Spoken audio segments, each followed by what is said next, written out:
Hello everyone, আসসালামু আলাইকুম। Welcome to Jannatul's cooking world. আজকে আমি আপনাদের তৈরি করে দেখাবো ময়দা দিয়ে নরম তুলতুলে নান রুটি কিভাবে তৈরি করতে হয় সেই রেসিপি। সবগুলো নান রুটি হবে একদমই ফুলকো, আর সারা দিন ধরে এই নান রুটিগুলো একদমই সফট থাকবে। গ্যাসের চুলায় কত সহজভাবে নান রুটি তৈরি করা যায় সেটি আজকে আমি আপনাদের দেখাবো। আর এটা তৈরি করা খুবই সহজ, যে কেউ এটা খুব সহজেই বাসায় তৈরি করে নিতে পারবেন। তো চলুন রেসিপিটি শুরু করা যাক। তো প্রথমেই আমি এখানে 1 কাপ কুসুম গরম দুধ নিয়েছি। এখানে আপনারা হালকা কুসুম গরম পানিও নিতে পারেন, আর দুধ দিয়ে বানালে স্বাদটা একটু বেশি হয়। আর এটা আপনাদেরকে দেখিয়ে দিচ্ছি, এটা হলো ইস্ট। আর ইস্ট কি সেটা হয়তো আপনারা অনেকেই জানেন না। আর ইস্ট দিয়ে যে কোনো রুটি বা ময়দা বানালে অনেকটাই ফুলকো হয় আর খেতে অনেক সফট হয়। তো যাই হোক, এখানে আমি এই ব্র্যান্ডেরই ইস্ট সবসময় ব্যবহার করি।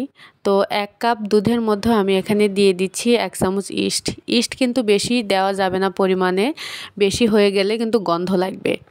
তো এখানে আমি 1 চামচই দিয়ে দিলাম। তো এখানে আমি দিয়ে দিচ্ছি হচ্ছে 1 বাটি ময়দা, অর্থাৎ আমার এই 1 বাটি পরিমাণ 2 কাপ হবে। আর এখানে অল্প একটু পরিমাণ দিয়ে দিচ্ছি ময়দা, অর্থাৎ 2 কাপ থেকে একটু বেশি। তো ময়দার সাথে এখন আমি দিয়ে দিচ্ছি 1 চামচ লবণ। লবণ আর ময়দাগুলো ভালোভাবে মাখিয়ে নিচ্ছি একসাথে। তো হাত দিয়ে মাখানো শেষ হয়ে গেলে এর মধ্যে আমি এখন দিয়ে দিব চিনি। এখানে আমি 3 টেবিল চামচ পরিমাণ চিনি ব্যবহার করছি। আপনারা এখানে আপনাদের স্বাদ মতো চিনি ব্যবহার করতে পারবেন। আবার কেউ চাইলে চিনি নাও দিতে পারেন। আর যেহেতু এটা আমি হোটেলের মতন করে বানাচ্ছি, সেহেতু এর মধ্যে আমি একটু চিনি দিয়ে দিলাম। চিনিগুলো ময়দার সাথে ভালোভাবে এখন আমি মিশিয়ে নিচ্ছি সবগুলো উপকরণ। তো এই পর্যায়ে এর ভেতর আমি এখন দিয়ে দিচ্ছি 3 টেবিল চামচ পরিমাণ সাদা সয়াবিন তেল।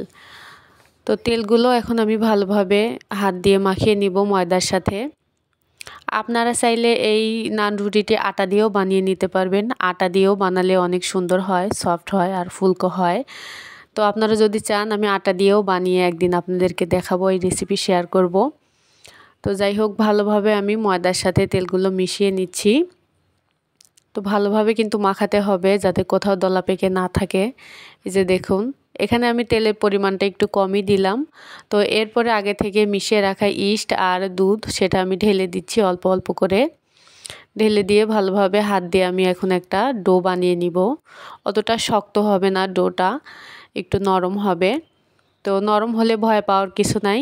তো ডো বানানো শেষ, দেখুন এখানে কিন্তু অনেকটাই নরম হয়েছে। তো আমি ওপর থেকে সামান্য একটু সয়াবিন তেল মাখিয়ে এখন আমি কিছুক্ষণের জন্য রেস্টে রেখে দেব, প্রায় আধা ঘন্টার জন্য। তো আপনাদের হাতে যদি সময় থাকে তো আপনারা চাইলে এটাকে 2-3 ঘন্টা রেস্টে রেখে দিতে পারেন। তো আমার হাতে যেহেতু সময় কম, তো এই পর্যায়ে দেখুন এই 1 বাটি দুধটা পুরোটাই লেগেছিল। পরে আমি এইটুকু ময়দাও আমি দিয়ে দিয়েছিলাম।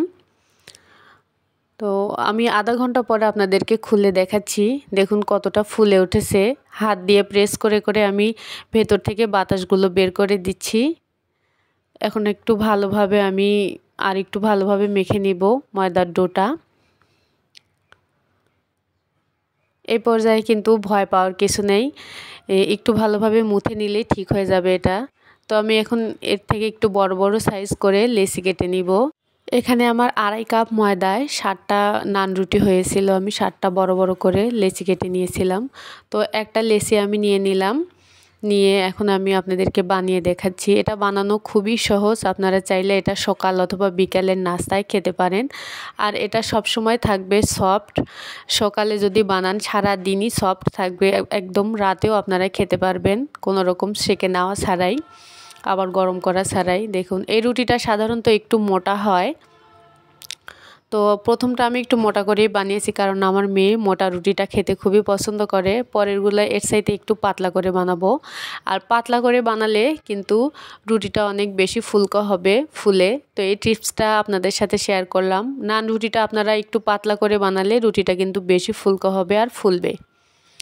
তো পরেরটাও আমি দেখিয়ে দিচ্ছি। দেখুন কতগুলো বাবল ক্রিয়েট হয়েছে, মাশাআল্লাহ দেখতে কতটা সুন্দর লাগতেছে। তো এক পাশ হয়ে গেছে, আমি অন্য পাশটা এখন উল্টিয়ে দিব। এই যে দেখুন আর রুটিটা এত পরিমাণে ফুলকো হবে, তো রুটিটা ফুলে একদম চারদিকে গোল হয়ে গেছে, বলের মতো মাঝখান দিয়ে ফেটে গেছে। এই পর্যায়ে আমার সবগুলো রুটি বানানো শেষ। আমি আপনাদেরকে দেখিয়ে দিচ্ছি কতটা দেখতে সুন্দর হয়েছে। তো আপনারা যে কেউ চাইলে বাসায় ঝটপট তৈরি করে নিতে পারেন এই রুটিগুলো। আর শীতের সময় কিন্তু এটা যে কোনো চিকেনের বা বিফের রেসিপি দিয়ে খেতে কিন্তু খুবই ভালো লাগবে। দেখুন কতটা সফট হয়েছে, আমি আপনাদেরকে একটু দেখিয়ে দিচ্ছি।